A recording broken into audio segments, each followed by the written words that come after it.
Xahiş edirəm, Qara Qutu studiyaya gəlsin. Aha.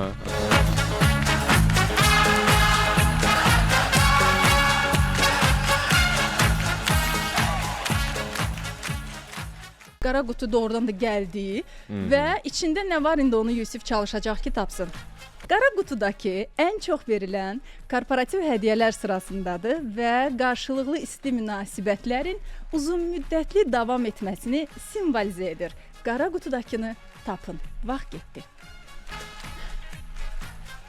Səsli düşündü, orada səsli düşünürlər. Orada adam tək olanda xeyr. Yaxşı, gəl mənlə danış. Blitz oyundur, Blitz oyundur. Gəl mənlə düşün, gəl mənlə düşün, səsli düşün. Yaxşı. Oxuyun bir də sualı. Yox, ehtiyac yoxdur. İsti münasibətlər ən çox verilən korporativ hədiyyələrdən Bax, onu mən yadıma salmaq istəyirəm ki, bu vaxta qədər aldığın ən belə populyar korporativ ipuçları verim. o şeydir, magistrların köməyi falan. Ehtiyacın var deyəsən, hə. Sən amma düşünürəm ki, bundan az istifadə edərsən. Çox da istifadə etmirsən, çünki sən həvəskarı da deyilsən. Aha. İsti münasibətlərin həvəskarısan, amma bu isti münasibətlərə mən düşünürəm ki, çox da təsir etmir. Bir dənə versiya var artıq mənim beynimdə. Bilmirəm nə dərəcədə bu uyğundur yoxsa yox. Amma okey. Yaxşı deyirsən, vaxt bitib çoxdan, 1 dəqiqə 30 saniyə. Onu demək lazımdır da. deyil. Adətən aparıcı deyir axı, "Vəsə, 1 dəqiqəniz bitdi." Deyil. Mənə görə isti münasibətdirsə və istilik mövzusu varsa, nə bilim, çay ola bilər. Korporativdə çay bağışlayırlar. Olub, məndə bilsə nə qədər olub. Olur. Bilsə xüsusən də Santada. Hörmətli redaktor, bunu düz cavab hesab edə bilərik? Yox, işarə ki, bu Yox. cavab. Bu əlaqəsi var, amma o deyil. Olsun. Çayın nə əlaqəsi var, Yusif? Çay. Nə isti münasibətlər, isti saxlayır. Ağlıma- Termos. Termos. Amma yaxşı Qara vurğuladın. qutunu Mən çox az ondan istifadə edirəm həqiqətən. Xahiş edirəm, kameraya da göstər. Tak, Görsünlər ki, doğrudan da onun içində termos var idi. əslən Belə. sviterə Bəli, uyğun olan bəli. rəng çalarlarım. Əslində mənim üçün gəlib, sadəcə səninlə oynayırdım. Təşəkkürlər. Oyun bitdiyinə görə iş haqqında danışmağa və işləməyə keçə bilərik. Aha. Deməli, həftənin birinci gününü biz əslində bu həftəni çox şirin başladıq. Çox yaxşı belə bizdə bir şirin müzakirə oldu. Çünki şirniyyat biznesi haqqında danışırdıq və Yusif, kaş sən o müsahibimi eşidərdin. O qədər belə Şirin danışdı da o. Çox səmimi. Yəni korporativ mühitlə, idarə etməklə bağlı hiss olunur ki, xanımın heç bir məlumatı yoxdur və düşünürəm ki, bu heç ona lazım da deyil. Öz bildiyi kimi idarə edir. Məsələn, çoxları var, o deyir, bir dənə balaca şirin yerim olsun, öz obyektim olsun, onu işlədim. Bax, xanım da sanki arzusu belə olub, bir dənə şirin yerim olsun və öz arzusuna çatıb. Deyir ki, mən 43 yaşında artıq öz biznesimi qurdum, amma hamıya tövsiyə edirəm ki, yəni gec anlayışı yoxdur da. Gec deyil, 43-də də etmək olar. Həmişə şirniyyat sahəsində çalışıb və bu ildən etibarən artıq sahibkarlıq fəaliyyətinə başlayıb. İndi onun ilk hissəsini eşidəcəyik. Məmnuniyyətlə. Uşağa baxanda yaxşı baxsan, yaxşı nəticə görsən. Şirniyyatlar da o cürdür. Həqiqətən uşaq kimi yanaşmaq lazımdır ki, şirniyyatlara o sizə gözəl nəticə versin. Çox romantik yanaşırsınız. Yəni kişilər burada olsaydı deyərdi ki, biznes müharibədir, belə qaydalar, sərt idarə etmə və s. Amma siz bir qədər belə daha belə qazanmaq olur, belə yanaşmaqla. Yox, qazanmaq olmur. Olur. Yəni siz bizim məkana gəlsəz ki, gözləyirəm hamınızı. İşçilərimə də heç işçilərim kimi yanaşmıram, uşaqlarım kimi yanaşıram. Mülayim, indi burada necə danışıramsa, orada deyil, amma ki, nizam-intizam öz yerindədir. İşçilərin barı gül kimi. Kafe özü olsun, mənim mətbəxim olsun. Yəni mən heç vaxt tədirgin deyirəm ki, qorxu içində deyirəm, aylar birdən hardansa yoxlama gələr, bura belədir, bura elədir. Visidən tutmuş kafenin içi, bar, hər tərəf. Yəni insan işinə, evi kimi yanaşsa, bişirdiklərinə övladı kimi yanaşsa, övladınıza pis baxarsınız, yox, hər şeyin ən gözəlini övladına istəyirdi. Övladlarımız üçün əlləşi vuruşuruq da nəticədə. İşin də nəticəsi gözəl olur. Müştərilərdən də pozitiv enerji alsan. Hər yeyəndə nasтрeni siz bişirdinizsə, eyni şeyi bişirirəm. İnanın, müştəri deyir ki, "Aybəniz xanım, belə bir nəsə var ya, amma eyni ərzaqları qatmışam. Prosta nasтренsiz eləmişəm." Müştəri o dəqiqə bilir.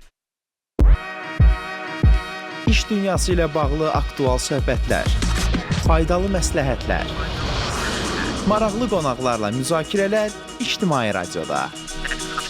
Nərmin Aşurzadə ilə idarəetmənin əsasları başlayır. Yanaşmanı gördün necədir? Yəni övladına necə baxırsa, biznesinə də elə baxır və deyir ki, sərt idarə etmə falan yoxdur. Və yaxşı da nəticə əldə eləyir. Məsələn 7 aydır artıq biznesi, amma gəlir qazana bilir. Bir çoxları deyir axı məsələn ilk bir neçə ay, 6 ay hətta Zərərə deyir ki, işləyirsən, bəli, normaldır filan qazana bilmirsən, amma xanım gəlir də qazanır. Təbii ki, qazanırsa, yəni baxmaq lazımdır təbii ki, onun gözləntiləri ilə onun qazandıqları arasında fərqi. Təbii ki, əgər məmnundursa, demək ki, hər şey yolunda gedir. Burada ən gözəl qeyd ondan ibarətdir ki, birincisi əməkdaşlar orada işləməkdən çox məmnundurlar. Yanaşma, abu-hava, ev şəraiti kimi bir yanaşma yaradıb, istilik yaradıbsa çox gözəl bir yanaşmadır. İkincisi də ki, mən onu soruşacaqdım, məni qabaqladı Aybəniz xanım. Bu istehlakçıların fikirləri, bu müştərinin fikirləri nədən ibarətdir, nə deyirlər, ümumiyyətlə bunun bir-birinə onu tövsiyə edirlərmi?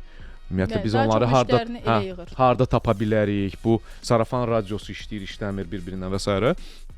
Ona görə o mövzuda xüsusən də kiçik sahibkarlarda hansı ki təzə-təzə girir bazara, özün bilirsən ki, yəni şirniyyat bazarı bizdə çox genişdir. Elə hegemonlar var bizdə ki, onların yanına heç sən yaxınlaşa bilmərsən. Əgər sənin hədəfin onlar qədər böyük olmaqdırsa. Yox, əgər sən yenə də niş istiqamətlə gedirsənsə və biz sabah deyə bilərik ki, sən hər şey deyə bilmərəm, amma məhz bu şirniyyat var ha. Bax, orada filan məkanda yerləşir. Mən məhz onun üçün ora gedirəm. Əgər onu tuta bilsə Aybəniz xanım, mən düşünürəm ki, əla biznesin başlanğıcı ola bilər. Sənin belə şirniyyatın var. Məncə sən çox həvəskar deyilsən. Yox, mən deyiləm. Amma ola bilər də, yəni bir xüsusi nəsə var ki, onun üçün harasa da gedirsən. Hə, ara bir olur. Bir. Mən uşaqlıqdan bizim yanımızda biri var idi. Həmişə anam aparardı, baxardı orada nəinki şirniyyat, digər bir yanaşmalar, salatlar, digər məsələlər də olurdu, xəmir yeməkləri və s. Görmüşəm, onu görə-görə böyümüşəm, çünki anam sevirdi, alırdı. O qədər də mən həvəskarı deyildim yeməkdə, amma izləməkdə sevirdim. İndi də görürəm ki, indi müasir, populyar olan brendlər şirniyyatla əlaqəli, onlar da yavaş-yavaş o kənardan çıxmağa başlayıblar. Kimsə gastronomik effekt yaratmaq istəyir artıq. Orada sən dondurma da tapa bilirsən, nə bilim, gedirsən orada pendirdə çeşidləri tapa bilirsən, digər məsələləri tapa bilirsən. Elləri də var ki, yox.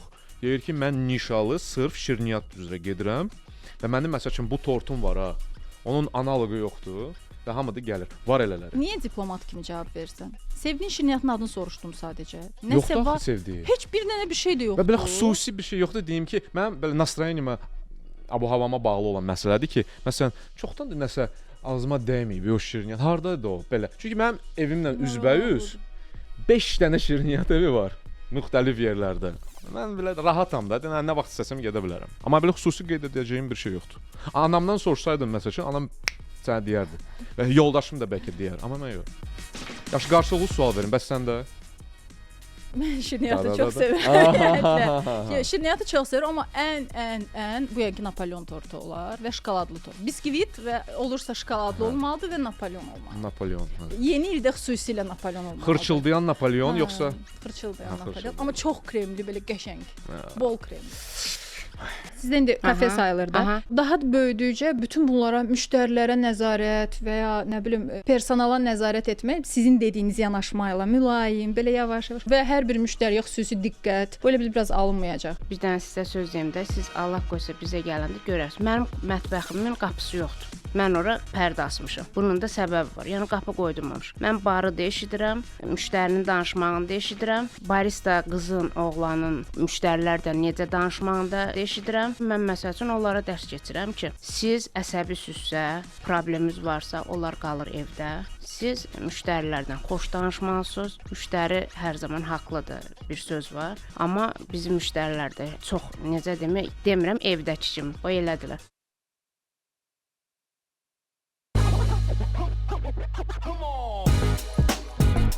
Düz sözə nə deyəsən həqiqətən? Yəni hansı düz sözü? Ki, yəni müştəri həmişə doğrudur. Yəni həmişə doğrudur. Artıq belə deyə, təbii ki, onu sual altına qoymaq olar, nüanslara baxmaq olar. Ümumən amma müştəri yönümlülük düzgün bir şeydir. Xüsusən də bu tipli bizneslərdə. Harda ki, müştəri gəlir və səninlə əgər sən onu ələ ala bilsən, o səninlə uzun müddətliyə çıxır. Biz sənlə bunu vaxtı ilə danışmışdıq ki, sən bir fikir bildirmişdin ki, məsəl üçün mən uzun müddətli getdiyim bir coffee shop var idi, sonra məni elə bir ki qırdılar. Mən də sonra dedim, mən orada getməyəcəm. Bax, bunların biznesi belədir. Bir dəfə getdin, hər hansı bir tort götürdün, məsəl üçün ad gününə. Datdınız, sözlər çox idi, deyir, əla tortdur, amma yekunda olmadı, gedərsənmi bir də ora getmərsən. O məsələdə onların işi risklidir və ikinci şans ara bir görsən ki, heç ikinci şans da verilmir. Bir də məsələn bax mənim кейsim kimi də ola bilər ki, Bəli. sənə birbaşa heç bir aidiyyatı yoxdur, sənə heç nə etmirlər. Sadəcə orada rəhbərlik balistaya qarşı kobud davranmışdı deyə məsələn mənim xoşuma gəlir. Və ola bilər ki, başqa bir müştəriyə qarşı kimsə necəsə aqressiv davranır, sən baxırsan ki, bir də ora getmir. Çünki sanki belə özünü qoyursan da o yerinə ki, niyə insanlara belə davranırlar və artıq ora getmək istəmirsən. Elədir. Bu həftə artıq bizdə bayram əhval-ruhiyyəsi olduğuna görə həftənin ikinci günü səncə nədən danışmışıq? Yeyib içməkdən. Tamamilə doğrudur. Restoran biznesi haqqında danışmışıq. Deyirsiniz ki, bizdə xeyriyyə təşkilatı deyil. Qohumlarınız bunu başa düşür, yoxsa pulsuz gəlib arada sizin işlədiyiniz restoranda nəsə yemək istəyirlər? Belə deyim, hər bir restoranda, yəni qonaqlara ikram deyilən bir pay var. Bu ikram bəlli bir rəqəmdir və o rəqəmdə sən istədiyin qonağa bu hər hansı bir şikayətdən dolayı olmaya da bilər. Daimi qonağındırsa, o insan səni seçib gəlirsə, ona bir ikram eləmək üçün sənin bir büdcən olur. Və büdcədən də doğru düzgün istifadə eləməlisən. Yəni qohumlar üçün istifadə edirsiniz? Yox, qohumlar deyil bu. Burada söhbət daimi qonaqlardan gedir, qohumlardan deyil. Bir meyvə, qohum gələrsə, boş qabı və bunları qohum gələrsə, o mənim xərcimdir, o xərci mən qarşılamalıyam. Əgər qohumu nəzərdə tutursunuzsa, bu mənim xərcimdir, bunu mən qarşılamalıyam, restoran deyil. Amma restoranın daimi qonaqları üçün ayırdığı bəlli bir ikram rəqəmləri olur. Aha. Bax burada mən razı deyiləm. İnandı. Tam razı deyiləm. Mən qohumamsa, mən ilk növbədə gəlib ora maya buraxmalıyam ki, biznes işləsin. Mən belə düşünürəm. Dost, Bəli. qohum, hər bir şey biznes. Yox, burada amma bir şey var da, sənin sahibkardırsa, sənin dostun, bəli, sən pul ayır, sən məsələn deyək ki, gül dükanı varsa və ya restoranı varsa, sən gedib orada pulsuz yeyib içmək yaxşı deyil də. Bu da heç dəstək olmalısan, müştəri olmalısan ona. Amma orada o restoran meneceridir, sahibkar deyil. O işçidir. Eləyə bilər də müştəri öz qohumları üçün yox. Məncə yox. Ya bu artıq biz o edə bilər, amma qohumların özündə bu anlayış olmalı. Mən belə düşünürəm, mən belə eləyərdim. Anlayış olmalıdır ki, mən gəlirəmsə, mən bura elə bir ki, pulsuz yeməkxanaya gəlmirəm də, mən bura biznesə bir qatqı verməliyəm. Bu iki qat mənə görə dəyərlidir hər iki tərəfə. Mən səmimi olum. Mənim qardaşım maliyyə xərclərə nəzarət departamentinin rəhbəridir, auditdir də belə deyək. Bir restoranların birində, Bəli. şəbəkələrin birində. Bəli. Və mən ora gedəndə heç vaxt pul vermirəm. Çünki bilirəm ki, qardaşım ya bilmirəm o ödəyəcək, ya yəni düzdür adam olsa qardaşı ilə gedəndə pul haqqında düşünmür. O başqa qardaş mövzudur. verir. Aydındır. Amma mən bilirəm ki, qardaşımındır və deyirəm, qardaşımındır yox da, qardaşım orada işçidir. Məsələn mən deyirəm ki, olar biz gedək. Hesabı sonra qızlarla yığışa ora gedək. Sən deyir ki, hə gedin rahat olun falan yeri ayırmışam və s. Yəni necə istifadə edirsən də? Düşünürsən ki, qardaşınsa olar. Nüansdır, bəli. Məqamlar var. Qardaş və s. Amma mən ümumən konseptual bu məsələyə baxıram və düşünürəm ki, mən özüm, tutal mənim dostumun məkanı olsa və menecer orada olsa və mən bilsəm ki, hətta belə imkan var, mən bu imkanın yaranması üçün şərait yaratmaram. Mən belə düşünürəm. Bu mənim subyektiv fikrimdir və polemika etmək istəmirəm. Ya bayramdır deyə dalaşmaq istəmirsən məndən. Yox, sadəcə polemika mövzu yoxdur ki, deyək. Məsələ odur. Amma ümumən, yəni ikram mövzusuna biz qayıtdıq. Bu arada yenə də mənim müşahidələrim onu göstərir ki, müəyyən bir müddət ki, bu sektora Türkiyədən gələn mütəxəssislər gələndən sonra bu ikram mövzusu daha da qabarıq oldu. Çünki əvvəllər mən belə bir şey sırf yəni Azərbaycan restoran biznesində görməmişəm ki, nəsə belə bir jest eləmək, daimi müştəriyə xüsusi yanaşma falan. Bax, türklərin gəlməsi xüsusən bu sektorda onlar dünya birincisidir mənim qənaətimə görə və bunu onlardan yaxşı öyrənməyə başlamışıq. Məsələn, onlarda hətta deyək, çay da gələ bilər ödənişsiz. Yəni Kofe də gələ bilər, əgər nəsə gözləyirsənsə və s. Amma bizdə mən çox restoranlarda bunu rastlaşmamışam açıq. Elədir. Xüsusən də nəinki çay gələ bilər. O bilir ki, sən hansı çay xoşlayırsan. O daimi müştəri mövzusu. Bilir ki, məsəl üçün sən jasminli çay xoşlayırsan və məsələn kəklik otu var orada. Sən artıq dadanda desən, mən heç demədim, amma bu insan mənə jest elədi. Bax, bu vacib məsələdir. Servisin olmadığı ölkələr də var. Bizdə necədir? Digər şirkətləri bilmirəm hansı şəkildə bölünür. Bizdə olan deyirəm. Yəni bu bütün departamentlər arasında, departament deyəndə yəni restoran daxilində olan bu təmizlik heyətidir, mətbəxin təmizlik heyətidir, mətbəx personalıdır, bar personalıdır, zalındır, köməkçilərdir və idarəçilər. Bunların arasında yəni hər kəsin işinə görə doğru düzgün bir şəkildə bölünür. Ortaq büdcəyə gedir də onda. Bəli, ortaq büdcəyə gedir və ortaq büdcədən də hamı üçün dağıdılır bu. Yəni tək ofisiantın deyil o. Bəs sadəcə ofisianta ayrılan bəxşiş, məsələn masada qoyub gedirsənsə, bu ona çatır, yoxsa bu da yenə ümumi büdcəyə gedir? Məsəl üçün bizim restorandan əgər söhbət gedirsə, bu onun özünündür. Amma elə restoran var ki, bu ümumi olaraq yığılır və həftə sonu və yaxud ay sonu və yaxud 2 həftədən bir bölünür. Yəni idarəedicinin qərarından asılıdır. Bir də işin həcmindən asılıdır. Əgər sənin personalın çoxdursa, yəni sən o bəxşişi bir yerə yığıb sonra bölüşdürmək biraz həm zaman alır, həm hər kəsə nəzarət eləmək olmur. Bu biraz çətin prosesdir. Amma hər qarsonun, hər ofisiantın özünün olması daha doğru qərardır mənə görə. Mənə də elə gəlir. Çünki daha çox həvəsli olacaq ki, yaxşı qulluq eləsin və daha çox sanki Onun bəxşiş məsuliyyətidir, bəli. Hə, bəxşişlərdən də danışırdıq ki, ümumiyyətlə bir çox insanlar var ki, o servis haqqından daim narazıdır ki, niyə məndən 10% alınır? İstəyirəm saxlayaram, istəmərəm saxlamaram. Bu tez-tez müzakirə olunur. Bəli. Hətta biz efirdə də danışmışıq. Yəni qonaqlar bəzən gəlir deyir ki, bu doğru deyil. Bu istehlakçı hüquqlarını pozur və s. bizə vacib deyil də biz servis haqqı orada bizdən tələb olunsun. İstəsək saxlayarıq aslında. Və ona görə həm bunu soruşduq, ki, bizdə də var servis haqqı, amma bəzi ölkələr var ki, doğrudan da orada yoxdur. Və bundan əlavə də məsələn adam var ki, baxır servis haqqı 10% ödəniş oldusa, artıq ofisiant heç bir bəxşiş saxlamamağı düşünür. Mənə o həmişə maraqlı gəlir ki, görürsən bu həmin ofisianta qalır, yoxsa bu da restoran ümumi büdcəsinə gedəcək. Məlum oldu ki, hə, ümumi büdcəyə gedir əslində, həmin ofisianta qalmır. Yəni ki, mən də maraqlanardım bununla bağlı, çünki heç vaxt bilmirdim bu sistem necə işləyir. Sırf istehlakçı kimi fikrimi bildirə bilərəm ki, məsəl üçün elə situasiyalar, elə yerlər ola bilər ki və belə bir sən xidmət görə bilərsən ki, fiks olunmuş faizi görəndən sonra heç ödəməyə də bilərəm. Belə də olub məndə. Amma qarşılığında məsəl üçün belə bir servis xidmət gördüyün təqdirdə əlavə olaraq xüsusi bir bəxşiş də vermək istəyi yarana bilir. Bu situasiyadan situasiyaya fərqlənir. Sən görürsən davranışı, yanaşmanı və s. və ilaxır bu can yandırırsa. Bəli də, yəni sən can yandırmaqdan savayı bu səmimilik hissi varsa, sən o kontaktı qura bilirsənsə onunla bütün axşam çərçivəsindədir. Bu daha çox hətta deyərdim, nə bilim, ənənəvi restorandan söhbət getmir ki, sadəcə oturub yemək yeyirik də. Məsəl üçün axşam vaxtı hər hansısa bir əyləncəvi, bir proqramlı bir restoran olsun, hardasa musiqi də var və s. sən gəlirsən, müəyyən bir saat vaxtı orada keçirirsən. Və görürsən ki, mütəmadilik prinsipi ilə, yəni sənə ayrılmış, təhkim olunmuş ofisiant daimi olaraq yanındadır, səninlə kontaktdadır. Zarafat eləyəndə də zarafatı da qavraya bilir. Lazım olanda tez bir zamanda məsələni həll eləyir və s. Hə, o zaman yəni onun üçün yəni o jesti etmək çox rahat və səmimi gəlir. Amma elə situasiyalar olur ki, heç istəmirsən belə. Və elələri də var ki, düzgün vurğulandı ki, menyu hesab gəlir, açırsan, baxırsan, görsən ki, heç fiks olunmuş servis haqqı da yoxdur. Fikirləşirsən ki, mən nə qədər saxlayım və s. Bax belə tipli məsələlər də olur. İndi restorandan restorana fərqlidir də. Ümumiyyətlə bu pul söhbətləri, bunlar sənə rahatdır, müzakirə olunması. Özün danışa bilirsənmi bu haqqda rahat? Məsələn, gedib maaşı artırılmasını etmisənmi ümumiyyətlə ki, hansı rəhbərliyə ki, mən doğrudan paylaş Yusif. Nə qədər adam oturub onu gözləyir ki, gələn il gedəcək maaş artımı haqqında danışacaq. Necə danışmaq lazımdır? Vallahi subyektiv bir şey deyəcəm, çünki bunun bir düsturu yoxdur mənə görə. Bəlkə də yenə də hər hansı bir kitab yazılıb, mən sadəcə oxumamışam. Amma mənim etdiklərim o idi həmişə ki, mən əgər karyeram boyu istəmişəm ki, mənim əmək haqqım artsın, mən yaxınlaşmışam və məsələni sən hansı bucaqdan başlamışam? Əmək haqqıdan yox. Ki, mən bu qədər alıram, düşünürəm ki, bu qədər almalıyam. Gecikdirirsə, yəni belə deyil. Həmişə öhdəliyin genişlənməsi prizmasından girmişəm ki, mən hal-hazırda bu işi görürəm. Mən düşünürəm ki, mənim potensialım və bacarıqlarım daha yüksəkdir. Mən məsəl üçün bunu da əlavə götürə bilərəm. Və bəli, və burada bir dənə tələ var.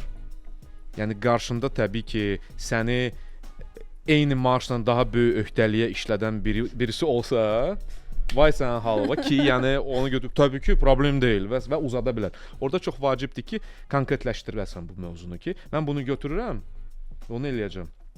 Amma onun qarşılığında müəyyən bir şey gözləntim var. Okay. Yəni açıq əslində demək olar da, mən indi bu işləri görürəm və bu qədər maaş alıram. Mən daha nə işləri görməliyəm ki, məsələn, maaşım bunun 2 qatı olsun. Belə demək olar bir müdirə. Yox. Çünki onun marağında deyil bunu etmək. Çünki belə deyim də sənə, reallıq nəyi göstərir? Bəli, biz kitablarda da, ideal ünsiyyətlərdə də deyirik ki, liderin əsas istəyi və gözləntisi nədir? Ki, o səni yetişdirsin və sənin uğurlarına sevinsin. Amma faktiki olaraq biznes müstəvisində biz görürük ki, onlar yenə də xərclərin optimizasiyasına meylli bir menecerlər kimi böyüyürlər. Ki mən nə qədər orada kəssəm, mənə xeyirdir. Yəni mənə sonrası çox sağ ol deyəcəklər ki, 3 nəfər əvəzinə sən 1 nəfərlə bunu həll eləyirsən, nəticəsində bu qədər xərc eləyirik. Əhsən sənə. Amma mövzu bilirsən nədən həm də ibarətdir? Sən gedib bu öhdəlikləri üzərinə götürəndə konkret olaraq hansı problemləri həll etmiş olursan mövzusuna toxunmalısan. Məsələn, çox şərti formadır. Gəlirəm sənin yanına, sən rəhbərimsən. Deyirəm ki, mən üzərimə müəyyən bir öhdəlik götürmək istəyirəm. Amma nəyə görə mən bunu dedim sənə? Çünki araşdırmışam və bilirəm ki, Nərmin, bilirəm ki, biznesdə hal-hazırda bax bu istiqamət var ha. Orada böyük aksaqlıqlar var. Hardan onu bilirəm? Çünki sən onu dəfələrlə ümumi toplantılarda, söhbətlərdə onu vurğulamısan. Və mən deyirəm ki, bax mən varam ha. O problem var ha. Mən o problemi həll edəcəm. O problemin həll edilməsi də mənim öhdəliklərimin böyüməsi deməkdir. Mən də onun qarşılığında gözləyirəm. Bax bu açıq, konkret danışma. Çünki əks təqdirdə empatiya hissi ilə, emosiya ilə, bu 3 ildir maaşı qalxmır, gəlin qalxacaq. Bu ya qısa müddətli və kiçik artım olacaq, ya nəsə də 200 manat artırdıq. Sənin gözləntin o deyil axı. Ya da ki, yəni ciddi olaraq qəbul olunmayacaq ki, bu adam vizyonsuz gəlib. Heç özü də bilmir nəyə görə artıraq. Hətta məsuliyyət artmalıdır ki, ödəniş də artsın. Yəni. Həmin günün koç Leyla Surxayzadə bu mövzuda nə dedi? İndi onu da eşidəcəyik.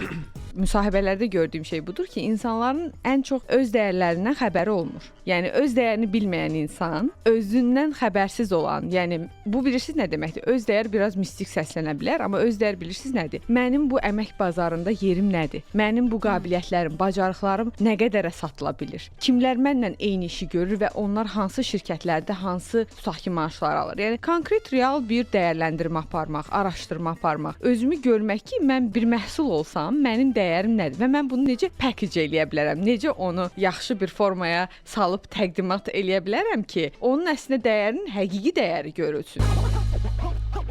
Öz həqiqi dəyərini bilirsən, Yusif? Deyə bilərəm ki, aralığını bilirəm.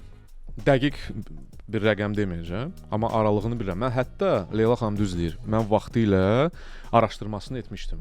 Hardasa 2021-ci ildə. Çünki belə bir durumla rastlaşmışdıq şirkətdə ki, əmək haqqı hansı ki biz alırıq, əmək haqqları, onlar bazarın ortalamasından aşağı idi. Və bunun argumentasiyasını, həqiqətini gətirmək lazım idi ki, yəni okey, vəziyyət nə yerdədir və siz nəyə görə artım istəyirsiniz? Getdim, araşdırdım, bir sıra şirkətlərlə görüşdüm, iş müsahibələri keçdim, gözləntilərimi dedim. Onların bu pozisiyalara, bu rollara aid etdikləri bu, necə deyim, grade hissəsini, bu əmək haqqı çəngəllərini öyrəndim. Ondan sonra da bütün bu informasiya ilə, data ilə gəldim öz şirkətimə, dedim ki, vəziyyət belədir. Falan sektorda buna görə bu qədər ödənilir, falan sektorda bu qədər ödənilir. Onların skopu, yəni gördükləri iş, öhdəlik, məsuliyyət hamısı bizlə eyni, bərabər. Sadəcə onların ələ aldıqları bu qədər, bizimki bu qədər. Buna çarə qılmaq lazımdır, çünki əks təqdirdə güclü mütəxəssislər yavaş-yavaş aradan çıxacaq. Bu informasiyanı çatdırdıq birbaşa sədrə. Sədr də sağ olsun bir qısa müddət ərzində bu mövzunu qaldırdı çox yüksək instansiyalara şirkət çərçivəsində və bunu biz həll elədik. Təbii ki, növbəti ilin 1-ci rübündə. Amma olmasaydı, sadəcə desəydik, qeylələnsəydik, desəydik ki, falan yerdə belədir falan, deyəcəklər ki, çox gözəl bir gətir baxaq nə yerdədir. Ona görə hər dəfə nəyisə deyəndə, hər hansı bir məsələni iddia eləyəndə, təqdimat eləyəndə onu araşdırıb bir argument formatında gətirmək lazımdır. Yəni bizim bazardakı dəyərimiz bu müqayisəli formada yalnız bilinə bilər də. Yəni ki, başqaları necə alırsa biz nəyə? Həm bu və ya məsəl üçün sən xüsusi səriştə sahibisənsə ki, məsələn, sinəvə vurub deyə bilərsən ki, məndən məsələn ölkədə maksimum 5 nəfər var. Bu xüsusi ekstra case kimi dəyərləndirilə bilər. Amma bunun da arxasında argumentasiya, təcrübə və digər məsələlər var. Amma tez-tez adətən bax bu müqayisələr bazarın mediana deyirlər ona əmək haqqı baxımından, bazarın ortalaması və həmin işə görə, həmin gördüyü məsuliyyətə görə onun yəni ki, gördükləri işlər, məsuliyyət, öhdəlik, digər məsələ ki, onun nəticəsində də əmək haqqı formalaşır. Yəni bu belədir. Leyla xanım başqa bir şey də demişdi bu haqda.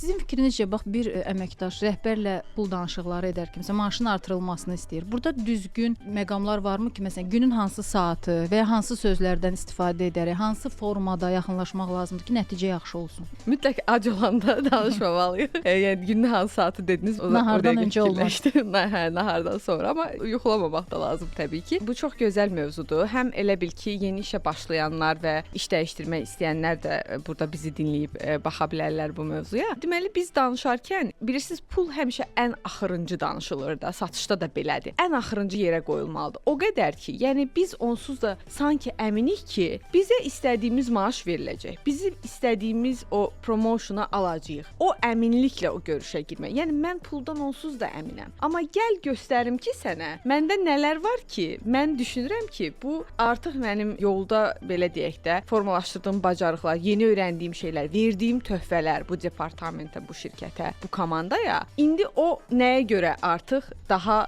böyük bir belə deyək də bunun bir mükafatı və qarşılığı olmalıdır da. Çünki mən böyüyürəm, resurslarım böyüyür, biliyim, bacarığım böyüyür və buna uyğun da mənim artıq qazancım da ona uyğun düz mütənasib şəkildə böyüməlidir. Bu tamamilə yəni mən nə töhfə verirəm və mütləq unutmamaq ki, burada win-win olmalıdır bütün danışıqlarda. Yəni ki, hər iki tərəfin qazandığı nə var burada? Yəni mən nə qazanıram, sən nə qazanırsan? Eynən bizim danışdığımız kimi də bayaq sənin dediklərin, yəni Leyla xanım da belə düşünür. Mən bir dənə əlavə eləyim. Vaxt məsələsi vacib məsələdir cidden. Yəni nə mənada? Yəni mən adətən indi bax o deyəndə mən düşündüm və elə qənaətə gəldim ki, adətən mən belə tipli danışıqları günün birinci yarısı etmişəm. Fikirləşmədən, intuitiv ki, hələ ki baş açıqdır, yəni ki, şəffafdır və s. və çünki gecədən məşq eləyir axı adam. Bunu deyəcəm, sonra da bunu deyəcəm. Hə, həm də nahara elə var. Bu mövzuları danışmaq olar. Bu təbii ki, zarafatdır, amma yəni belə müşahidə aparsan görürsən ki, müəyyən bir tendensiya var. Amma digər məsələ, Leyla xanımın dediyi məsələ ki var, zaten pul sonuncu mərhələdir. Bununla da razıyam, amma onun vurğuladıqları biraz ideal formatdır. Nəyə görə? Çünki belə situasiyalarda ola bilir ki, sənin gözləntini qarşılaya bilmir şirkət. O anlayır ki, sənin dəyərin budur. Şübhə eləmir. Deyir, mən başa düşürəm, bəli, doğru bildirirsən. Mən pulum yoxdur verməyə. Bax, bu situasiyada necə davranasan? Nə edəcəksən? Ortaq məxrəcə mi gələcəksiniz? Yoxsa deyəcəksən ki, verə bilmirsən. Biz onu danışdıq və mənim orada gəldiyim, mən ümumiyyətlə həmişə elə düşünürəm ki, sən əgər bir danışığa gedirsənsə və orada yox cavabını həmişə nəzərə almasan, sənə yox deyiləcək. Və sən o yoxu, deyək ki, qəbul edib şirkətdən artıq getməyə hazırsansa, məsələn, yox eşitdin, sən qalmayacaqsan ki, şirkətdə. Mən belə düşünürəm. Danışığa gedəndə sən düşünürsən ki, sənə təklif olunacaq da. Hər hansı bir təkliflə gedirsənsə, bu bütün təkliflərə keçərli deyil. O demək deyil, həmişə almaq lazımdır. Amma desən ki, mən artıq bu maaşla qane olmuram da. O da deyirsə ki, ayıra bilmirik. Məncə sənin orada sadəcə çıxıb getməlisən. Yox, yenə də deyirəm, situasiyanın ona hazır olmalısan, hazır beynində saxlamalısan. Bax, bu il mənə nə qazandırdı bu arada? Mənim yoldaşım məni ən pis ssenariləri də düşünmək bacarığını öyrətdi. Mən həmişə optimistik olmuşam, ən ideal ssenari ilə girmişəm. Nəsə alınmayanda da biraz narahat olurdum. O da onu sezirdi, deyirdi ki, bilirəm xoşlamırsan mənə deyirdi. Amma yəni öyrən ki, istər-istəməz ən pis ssenarində sadəcə beynində saxla. O da ola bilər, həyatdır. Eynilə də burada, yəni sən demişkən, yəni sən beynində müəyyən bir məbləğ düşünə bilirsən, gəlirsən.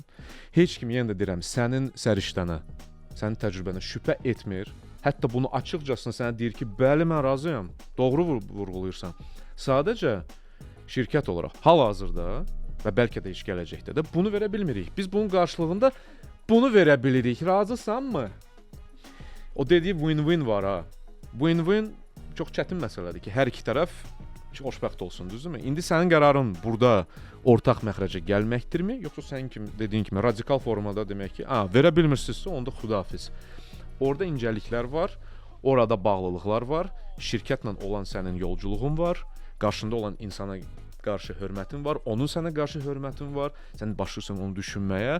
Nərminə görə mən gözləntimdən biraz keçə bilərəm. Çünki Nərmin rəhbər olaraq məni həmişə təqdir edir, mənə diqqət yetirir, mən onun yanında o qədər böyümüşəm. Mənə deyir ki, hal-hazırda budur, sadəcə deyir ki, ortağa gələk. Bax, bu mövzular çox, necə deyim, həssas deyərdim mövzulardır ki, sən ona bir mənalı cavab verə bilmirsən. Amma ən pis halda sən dediyin məsələ verə bilmirsiniz, sağ ol. Yəni, belə ola bilər təbii ki. Sizin rəhbəriniz də eyni şəkildə o da yəni bilmək istəyir ki, tutaq ki, sənin həyatında nə dəyişəcək, deyək ki, əlavə bir ödənişlə və bizim həyatımızda nə dəyişəcək? Tutaq ki, sənin Yəni rifahın bunu artacaq. niyə bilməlidir ki, rəhbərlik bir əməkdaşın həyatında maaş artımından sonra nə dəyişəcək? Ona nə dəxli var? Yəni o belə deyək də bunu niyə istədiyini soruşacaq da. Bu niyə sualına cavabdır əslində. Niyə sən məsələn artım istəyirsən? Mən Çünki tutaq düşünürəm ki, nədir? daha Sənə çox- verdim ki, sual niyə istəyirsən artım? Çünki düşünürəm ki, mənim bilik və bacarıqlarım bu şirkətə qatdığım dəyər daha çoxuna layiqdir. Və bu əmək haqqına layiq deyil. Mən bununla daha çox üçün çalışıram hal-hazırda. Əla. Bəs Nərmin, sənin deyək ki, əmək haqqın artdı, istədiyin qədər oldu. Sənin həyatında nələr dəyişəcək? Leyla xanım, bu bizim işimizə necə təsir edəcək bu məlumatı sizə çatdırsam? Mən görmək istəyirəm ki, o gələcək Nərmin belə deyək də, o istədiyi Qalıb əmək işləyəcək haqqı ya, ilə, yox. necə dəyişəcək onun həyatı? Deməli indi kənardan özümə qulaq asıram, biraz ifritəyəm, o heç, o ayrı mövzu. Amma doğrudan müdir niyə bilməlidir ki, mən o maaş artımını niyə istəyirəm? Yox. Əslində sən də doğru sual verirdin. Və cavabı da əslində Leyla xanımda var idi. Sadəcə yəni çatdıra bilmədi yəqin ki fikrini. Ya da o hissəsini götürməmişəm. Ya da ancaq ki bunu götürməmisən, bəli. Orada məsələ ondan ibarətdir ki, rəhbər səndən şirkət çərçivəsində bu nə dəyişəcək və nə dəyişikliklər sənə gətirə bilər sualını verə bilər. Amma da sənin həyatında bu nə dəyişəcək? Məsəl üçün çox indi mən deyəcəm zarafat niyə yana onu deyirəm, mən deyirlər. düzdür. Sənin ildə səyahət sayın 3 dəfə artacaq. Məsəl üçün də zarafatca. Yəni bu informasiya ona heç nə vermir. Yəni okeydir. Mən əvvəl belə əmək haqqı ilə mən ildə bir dəfə səyahət edirdimsə, indi gözlənti ilə 3 dəfə səyahət edəcəm və ya başqa şey olacaq. O heç nə vermir. Mənə bir rəhbər olaraq bu informasiya heç nə vermir. Aydın məsələdir ki, artım olduğu təqdirdə müəyyən bir daha geniş imkanlar açıla bilər. Sən seçim edə bilirsən, müəyyən bir imtiyazlar əldə edə bilirsən öz yerində. Amma şirkət çərçivəsində sənə bu nə verəcək? Sən şirkətə bunun qarşılığında nə verməyə hazırsan? Bax bu mövzular mən düşünürəm ki, normaldır, məntiqlidir və soruşulur da, danışılır da. İndi orada məqam nədir? Bəzən sahibkarlar və işə götürənlər adamın maaşını bilik bacarığına görə artırmır, sənin ehtiyacına görə artırır.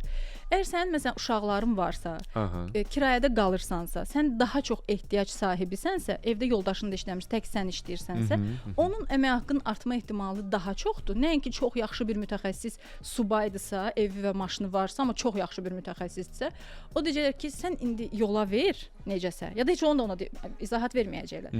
Kimin ehtiyacı varsa, əmək haqqı ona uyğun artırılır və mən bunu indi özümdən danışmıram, amma doğrudan da sahibkarlarla ünsiyyətdə startapçı olub hətta. Baxırsan ki, startapçı, yenilik və s. O deyir ki, mənim əməkdaşım gəlib deyəndə ki, mənim artır əmək haqqımı, mən baxıram ki, ailəvi problemi varsa artırıram. Ailəvi problemi yoxsa, bu insan xoşbəxtsə, bunun maaşını artırmağa ehtiyac yoxdur, çünki xoşbəxtdir də, yəni çatır pulu.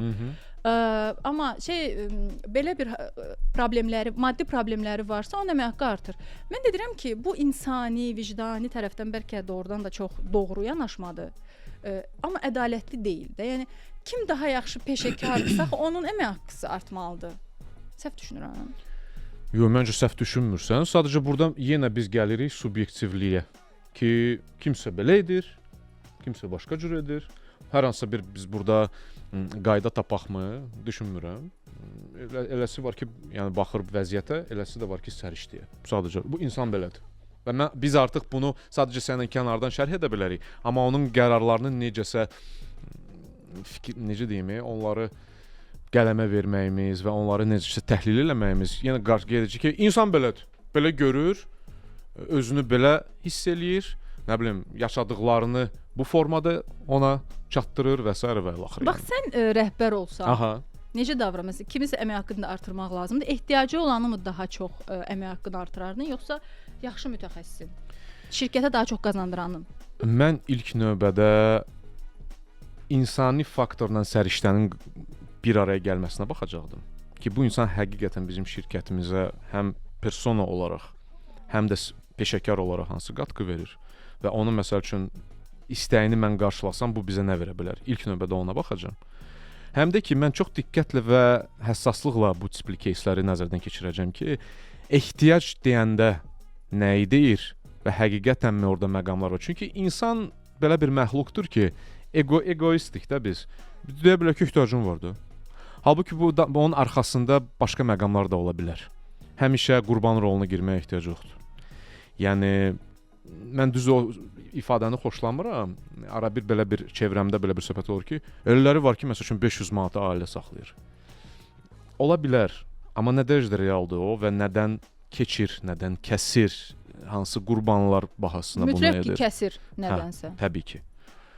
Və bir mənalı formada mənim onun məsəl üçün əmək haqqını bu formada qaldırmağım ona qarşı haqsızlıq deyilmi? Ki, o sadəcə belə deyək də, səriştə nöqteyi nəzərdən xeyr, birlik baxımından xeyr, sadəcə belə şirkətdə işləyir, heç kimlə işi yoxdur, bacardığını işləyir. Mən ona bir jest kimi bunu edirəmsə, buna bir çox həssaslıqla yenə deyirəm, baxmaq lazımdır, təhlil etmək lazımdır və onunla söhbət eləmək lazımdır, danışmaq lazımdır. Sadəcə mən məsəl üçün bax, məni düzgün anlamayıblar heç vaxt şirkətlərdə buna görə, amma mən bunu demişəm ki, bu müddətə görə artırmalar olur. Deyir ki, deyirsən ki, bəs bunu nəyə görə artırdın? İldən ilə onun performansı o qədər də ürəkaçan deyil. Amma deyirlər ki, adam 10 ildir işləyir, hələ də aparıcı mütəxəssisdir. 10 ilə görə baş eləyək. Bax bunu mən heç vaxt anlamamışam. Məsələn, bax mən də onu deyirəm də. Yəni Amma sadəcə müddətə, ehtiyaca baxılır. Bax müddətlə mən razı olsam da bu ehtiyac mövzusu xüsusi həssaslığa ehtiyacı var onun və bir bütün keysləri təhlilə ehtiyac var. Çünki birində bəli ola bilər, digərində isə biraz qurban roluna girmə məsələsi də ola bilər. Hətta sən situativ lidersən də. Bəli, etiraf edirəm. Bəs bir lider özü etiraf etməlidirmi ki, o liderdir? Mən situativliyi etiraf etdim, amma liderliyi indi kənardakılar deyər. Mən bilmirəm. Onu deyə bilmərəm. İctimai radioda müzakirə başlayır. Nərmin Aşurzadə və Yusif Qasımov bu həftə iş dünyasında baş verən əsas hadisələri şərh edir. Üçüncü gündə belə pul haqqında danışdıq. Daha doğrusu puldan danışa bilməyənlər haqqında danışdıq. Sən bilirsən ki, pul haqqında danışa bilməyən insanların düşüncə tərzi pul haqqında rahat danışa bilən insanların düşüncə tərzindən fərqlidir. Deyir ki, onların düşünmə modelləri eyni deyil. Və məsələn, kimsə pul haqqında rahat danışa bilmirsə, o pulu öz kimliyi ilə bağlayırmış. Sən demə. Məsələn, bəzi insanlar pula belə deyək ki, enerji kimi yox, resurs kimi baxır. Məsələn, necə işıq, qaz, su, stəkan və s. də. Məsələn, resurs var ya yoxdur və ola bilər. Məsələn, itirmə qorxusu yoxdur. Birdən çox deyərəm, az da itirərəm və s. Məsələn, belə fikirlər yoxdur, amma o danışa bilməyən, narahat olan insanlar, istənilən pul haqqında rahat müzakirəyə gedə bilməyən insanlar və ya ki, məsələn, borc verib indi xatırladıb ala bilmir. Və əksinə ki, mənsə borc almaq istəyir, amma utanır deyə bilmir. İndi müxtəlif pul haqqında müxtəlif investor tapa bilmir və s. Bu insanların düşüncə tərzi fərqliymiş. Əsas səbəb də odur ki, o pulu kimliyi ilə bağlayır. Yəni nə qədər pulum çoxdursa, o qədər uğurluyam. Nə qədər pul yoxdursa, o qədər uğursuzam. Bu biraz çox bir mənalı baxışdır bir tərəfdən. Bu arada borclarla necə daran? Borc verirsən ümumiyyətlə və borclar götürməyə meyillisən ümumiyyətlə? Məndən ən son nə vaxt borc alıblar? Heç xatırlamıram. Mən daha çox alıram. Mamamdan, yoldaşımdan tez-tez borc alıram, amma belə və qaytarmıram sonra təbii ki. Amma belə xüsusi xatırladığım bir şey yoxdur ki, kimsə məndən borc istəyib və ya kiməsə mən borc verdim, qaytarmadı, illər keçdi. Yəni və yeri gəlmişik, Leyla xanım da onu deyirdi ki, əgər unudacaqsansa o pulu, rahat borca ayıra bilərsən. Məsələn, borc vermək olar. Əgər o pulu unudacaqsansa, o qədər sənin üçün əhəmiyyətsizdirsə o miqdar. Yox, əhəmiyyətlidir, sən gecə-gündüz onu xatırlayacaqsansa və sonra öz hansısa həyatına təsiri olacaq. Sən özündə pul yoxdursa hal-hazırda və kiməsə də borcun qalıb, onda pul vermək olmaz. Razısan? Razıyam, çünki mən özüm də borc verməyi xoşlamıram və borc götürməyi ümumiyyətlə olmayıb məndə demək olar ki, borc götürmək. Bu arada mənim şəxsi qənaətimə görə valideyndən və həyat yoldaşından pul götürmək borc sayılmır. Mənim şəxsi qənaətimə. Amma mənim yaxınlarım var ki, aralarında məsəl üçün eləyirlər bunu. Həmişə belə baxıram ki, bu nə deməkdir deyirəm. Bir-birindən borc aldınız. O psixikasiyal anlamı var. Mən belə böyümüşəm ki, amma yəni ki, fərqli ola bilər, yəni mən ora qatılmıram. Digər məsələyə toxunmaq istədim. Məndən borc istəmə çoxlu adamlar istəyir. İstəyəndə bir dəfə məni görüb adam. Çevrən ən varlısı sənsən. Yox, onu qoyuram qırağa. Yox, bir dəfə məni görüb. Məsəl üçün futbolda oynamışıq da. Sonra gəl borc istəyir. Yazıb ki, bəs bu qədərdir, bəs borc istəyir falan. Mən verirəm, bir dəfə o şansı verirəm. Bilirəm ki, qaytarılmayacaq. Yəni ki, mən praktikamda yadımdadır. 2-3 dəfə olub ki, qaytarıblar həqiqətən. Amma adətən qaytarılmır və mən bunu buraxmışam artıq. Bir dəfə şans verirəm, ondan sonra da bir təzədən mənə qaydanda deyirəm yoxdur.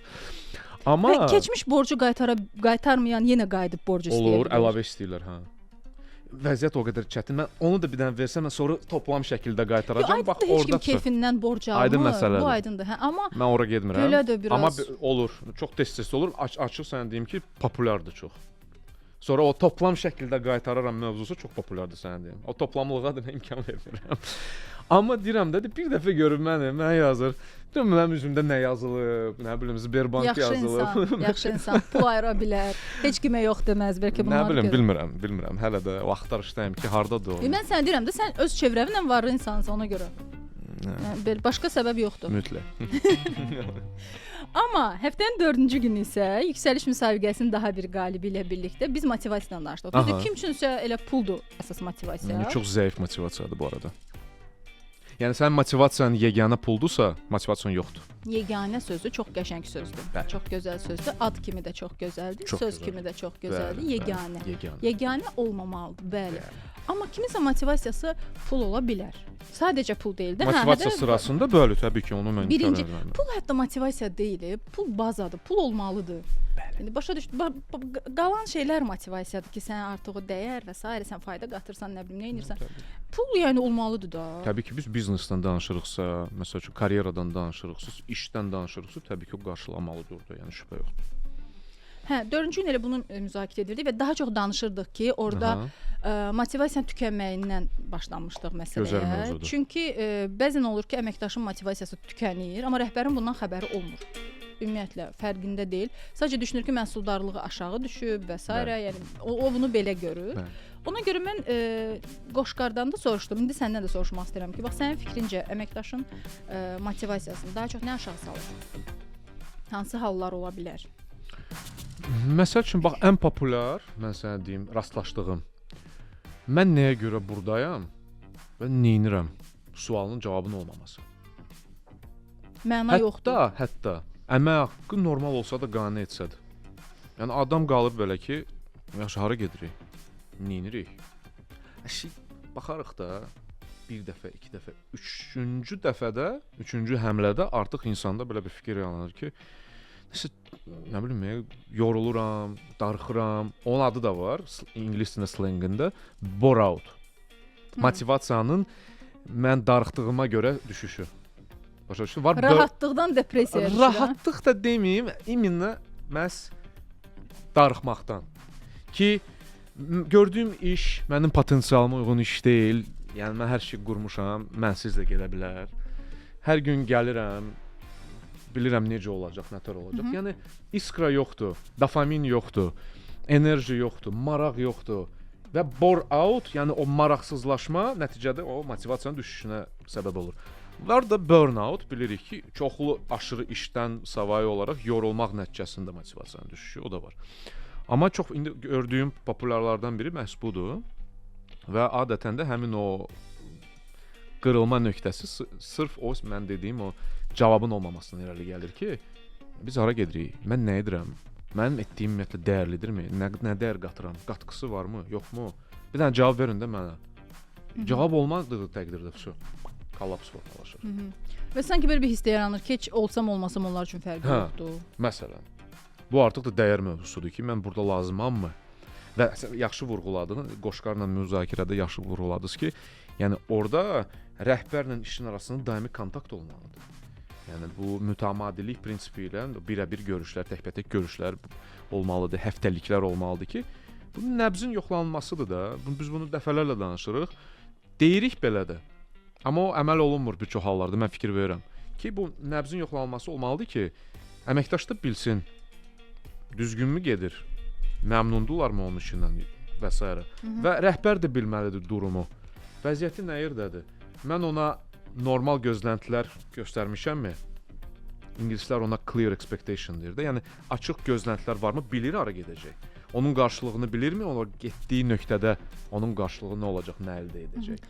İndi Yusuf, burada başqa bir sual çıxır. Biraz bilmirəm, qəliz gəlir mənə, amma çalışacağam ki, sadə necəsə belə ifadə edə bilim özümü. Bax bu əslində kənar motivasiyadır. Sən hiss etmək istəyirsən ki, olduğun yer üçün dəyərlisən. Bəli. Düzdür? Bəli. Bu daxillə bağlı bir şeydir bu. Yoxsa sən sadəcə kiminsə səni həvəsləndirməməsindən asılısan. Bu da çox bir nöqtədə zərərli ola bilərmi ki, bizim motivasiyamız daim kimdənsə və ya kimlərdənsə kənar faktorlardan asılıdır. Özümüzü daxildən hərəkətə keçirə bilmirik. Anlayıram sualını. Bax, əgər söhbət yetkin peşəkardan gedirsə, onun adətən daxili motivasiyası həmişə tonusdadır. Yəni o bilir özlüyündə ki, o həm dəyərini bilir, bəlkə mövzu, həm dəyərini bilir, həm qiymətini bilir, həm də missiyasını bilir, dərk eləyir. Ki, mən gəlmişəm şirkətə bunu etmək, mənim motivasiyam yüksəkdir. Amma o kənar motivasiya daimi onunla eyni dalğada olmalıdır. Çünki əks təqdirdə mən nə qədər özümü motivasiya etsəm də daxildən, məndə bir anlıq belə bir fikir yarana bilər ki, bir dəqiqə, mən daim özümə bunu ürək-dirək verirəm, deyirəm düzgün və s. Amma reallıq onu əks etdirmir. Məndə bipolar boşluq var ümumiyyətlə. Və həqiqətən bəlkə mən səhv görürəm. Bəlkə mən baxıram, özümə təsəlli verirəm bəlkə. Hər gün oyanıram, baxıram güzgüyə, deyirəm ki, sən supersən, gözəl işlər qursan, gəlirsən işə, amma bunu eləmirsən. Ki, mən yalan danışırsan, yalançısanmı? Bax, bu məqamlar ortaya çıxa bilir. Ona görə müəyyən bir mövzularda hətta sənin daxili motivasiyanı da sarsıntı keçirdir. Ona görə kənar desək də belə, o motivasiya, asıllıq da hətta desək də belə, onun olması ümumi rəsmin bir hissəsi, ayrılmaz bir hissəsidir. Onsuz alınmayacaq. Əks təqdirdə əgər mənim bütün işim, fəaliyyətim sırf mənim daxili motivasiyama bağlı olsaydı, mən elə tək işləyərdim, mənə ətraf lazım olmazdı və mən bir qurumda da çalışmazdım. Başa düşürsən də fikrimi? Yəni budur. Yox, razıyam ki, insan biz sosial varlığıq, belə də kənarda vacibdir bizim üçün. Amma bilmirəm, orada necəsə balans olmalıdır ki, kənardan onu ala bilməyəndə də həmişə ondan asılı olmayan. Balansla tam razıyam. Yəni asıllıq olsa da belə o qarşılıqlı müzakirələr, qarşılıqlı toxunuşlar, sən həmişə hiss eləməlisən ki, məni dinləyirlər və mənim qarşılığımdakı olan insan başa düşür mən nəyə görə buradayam. Mən nə qədər desəm də, o da bunu etiraf etməlidir, başa düşürsən. Mən əlayam, mən bunu edəcəm. Mən bununla gəlib bütün ofisi gəzib deyə bilərəm bunu. Amma ofis mənə qarşılıq verməsə, desək ki, tutalım da, mən bunu görmüşəm bu arada praktikamda ki, çox gözəl. Edirsən, edə bilərsən, şübhə yoxdur. Amma burada belədir. O məşhur cümlə. Burada belədir. Burada belədir və ya burada biraz başqa olmaq lazımdır. Və ya burada biraz başqa cərəyan edir məsələlər. Bax, bu sən nöqtələri hiss eləyəndə başa düşürsən ki, okey. Orada mən çoxlu okey dedim bugünkü efirdə. 5 dənə okey mən artıq cərimə hazırdır. Vay, biabırçılıq. Audiovizual şura tərəfindən cərimələnəcək sənə görə növbəti. Yəni sözümün canı odur ki, qarşı tərəfin də fikrini, qarşı tərəfin olduğu mühitin reallığını dərk edərək özünü itirməmək şərti ilə dediyin o balansa saxlamaq. Necəsə izah edə bildimsə? Əlbəttə. Sən həmişə ideal izah edirsən. Yox. Heç qəbul etməyəndə də mən həmişə ideal ola bilməz Nərmin xanım. Mən inanmıram belə şeylərə. Bəs həyata hədiməyə inanırsan? Bəli. Ki həyata hədimi. Məsələn, sənin üçün bu nə deməkdir həyata hədimək? Çünki bu 5-ci gün, yəni bu gün günorta 1-də bu haqqda danışırdıq Sərxanla ki, belə bir kitab var.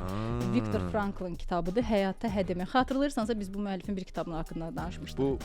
Bu konslager. Bəli, təcrübəsi olan. Deyirəm də, nəsə danışırıq. Belə bir ağır günlərdə, şəraitdə yaşayan insan belə pozitiv deyil əslində, amma möhkəm ruhda olmağı öyrədən kitablar yazır. Məhz odur. Hə, həyata hədimək. Məsələn, bu sənə görə nədir? Necə başa düşürsən bu cümləni eşidəndə? İndiki Yusif ona elə cavab verə bilər ki, həyata hə demək, hər baş verən situasiyaya, hər rastlaşan bir hadisədə məna axtarmaq. Ki, bundan sonra mənim elə bir ki, yolumun davamiyyəti necə olacaq, bu nəyə görə baş verdi və mənə nə qatdı? Qatqı nöqteyi nəzərdən. Anlayıram, orada emosional məqamlar ola bilər. Səni düzgün səmtdən yayındıran, səni narahat edən məqamlar ola bilər ki, sən ilk növbədə emosional qəbul edəndə deyə bilərsən ki, axı bu neqativdir, bu mənfi bir şeydir. Bu necə mən buna hə deyə bilərəm, düzdürmü? Amma adətən emosionallıq keçir də, o bir dalğa kimidir. Emosionallıq keçəndən sonra müəyyən bir tarazlıq formalaşandan sonra sən başa düşürsən ki, yaxşı, bu baş verdi artıq. Düzdür? Mən bunu necə aradan qaldıra bilmərəm. Bu artıq keçmiş oldu. Bundan sonra bəs nə olacaq? Mən açığammı ki, bu təcrübə ilə, bu öyrətdiyim dərslə davam eləyim. Hə deyirəm ona? Bəli, mən deyə bilərəm ki, hə deyirəm. Amma mənim üçün hə demək budur. Tamamilə Və sənin düzdür. üçün? Frankl da belə düşünür. Mənim üçün əslində mən bu haqqda düşünməmişəm. Həyata hə demək. Ha, okey. Səmimi, indi səmimi cavab vermək olarsa, yaxşı, gəl düşünək. Gəl Mənim düşünək. üçün həyata hə demək nədir? düşünürsən o zaman? Şansları itirməmək yəqin ki, sənə hər hansısa bir şans qarşına çıxanda, fürsət yarananda, həyat sənə nəsə təklif edəndə sən yox alınmaz və ya qorxmaq, cəsarətsiz olmaq. Mənim üçün həyata hə demək biraz da cəsarətlə bağlıdır deyəsən. Razıyam. Cəsarətli olmaq, seçim etmək, özünü seçə bilmək. Yəni ki, bunlar belə başa düşərəm və indi düşünürəm ha bunları. Amma bu haqda heç dərin düşünməmişdim yəni. Amma açığı. razıyam, hər bir dediklərindən razıyam açığı. Frankla görə isə o deyir ki, sən hər şeyini itirə bilərsən. Gördüyün statusu, sahib olduqların, doğmalar, yaxınlar, yəni düzdür, heç kəs bunu özünü heç bir halda tam hazırlaya bilməz. Təbii. Amma belə bir ehtimal təəssüf ki, həmişə var. Və deyir ki, sən bunu bütün bunları itirəndə belə öz hadisələrə münasibətini seçmək azadlığını heç vaxt itirmirsən amma.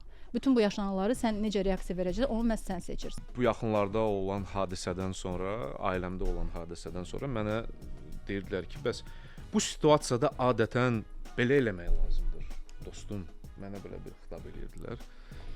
Emosiyalar eləmək lazımdır, nə bilim, ağlamaq lazımdır və s. Mən izah etməyə çalışmırdım və ya başa salmağa çalışmırdım ki, bilirsiniz necə, hər bir insanın öz bunu yaşamaq üçün öz emosiyaları var. Ki mən bunu kiminləsə söhbət etməklə, hər hansı bir şən atmosferə daxil olmaqla, musiqi ifa etməklə, məsəl üçün radioda çıxış etməklə, hansı bir mən bunu belə yaşayıram. Mən bu emosiya məni daha rahat edir. Amma kənardan bu, çünki biz damğalanmış bir reallıqda yaşayırıq da ki, məsəl üçün bu situasiyada template də, yəni klişe. Yəni bu situasiyada belə olmalıdır. Mənfi olanda ağlamaq lazımdır mütləq. Məsəl üçün bu olanda nəsə sərt reaksiya vermək lazımdır və s. Amma bunlar hamısı oturuşmuş klişelərdir, hansı ki, sadəcə insanların subyektiv təcrübələrindən formalaşmış bir fikirdir. Düzdürmü? Yəni sadəcə bir 50 nəfər belə eləyirdi. Biz indi belə düşünürük ki, elə situasiyada ağlamaq lazımdır məsəl. Və həmin məsələdir ki, mən özüm öz emosiyalarımı seçirəm. Onu seçməyi seçirəm ki, bu seçmək mənə görə həm mənəvi olaraq, həm fiziki olaraq cana xeyirdir. Çünki bütün bizim xəstəliklərimiz, bütün bizim yaralı yerlərimiz hamısı bu fikirdən olur. Bu fizioloji bir faktdır. Nə olsa da belə, yəni bu hamısı böyük bir fikirləşmədən gəlir. Əgər biz bunu da fikirləşəcəksə ki, mən əslində bu emosiyanı yaşayıram hal-hazırda, amma adətən bunu eləmək lazımdır. Özümə qarşı yalan demiş olam. Mən belə düşünürəm. Sonda özünə qarşı yalan demədən ilin son verilişində nələr demək istəyirsən Yusif? Biz elə davam edəcəyik dinləyicilərlə, amma sənin bu ilə olan səninlə son müzakirəmizdir. Ona görə buyur. Mən təşəkkür etmək istəyirəm. Açığı, çünki bu 2025-ci il mənim üçün tam yeni bir təcrübə qatdı. Yeni insanlar qatdı. Özümün bu tərəfimi də ifadə etmək, formalaşdırmaq imkanı yaratdı. Ona görə şəxsən sənə və bizim bu verilişimizin ətrafında formalaşan və hər gün çalışan komandaya xüsusi olaraq təşəkkürümü bildirmək istəyirəm ki, məni də öz komandanın bir parçası etdiniz. Məni də bir radio aparıcısı kimi konkret olaraq özümə inandırdınız və mən bunu rahat deyə bilirəm. Və mən düşünürəm ki, belə şeylər çox dəyərlidir. Belə situasiyalar həqiqətən yaddaşlarda qalır və məhz belə bir situasiyalar üçün, belə bir ortamlar üçün nəsə bir dəyişikliklər etmək, hər hansı bir seçimlər etmək, cəsarətli olmaq çox yaxşıdır. Ona görə sizi qarşıdan gələn yeni il münasibətilə, Dünya Azərbaycanlıların Həmrəylik günü ilə, sizin timsalınızda bizi bütün dinləyən dinləyicilərimizə səslənirəm ki, 2026 sizin üçün faydalı olsun, uğurlu olsun və əminəm ki, nə olsa da belə bu atvara gəlir. Nəsə maraqlı bir şey gətirəcək istənilən halda. Təşəkkürlər. Çox sağ ol bir daha gəldiyinə görə. Belə, bugünlük və bu həftəlik bu qədər, amma biz yenidən qayıdacağıq həftənin birinci günü və bayramla bağlı da çox yaxşı efirlərimiz var. Ona görə təklif edirəm ki, daim bizi dinləməyə davam edəsiniz.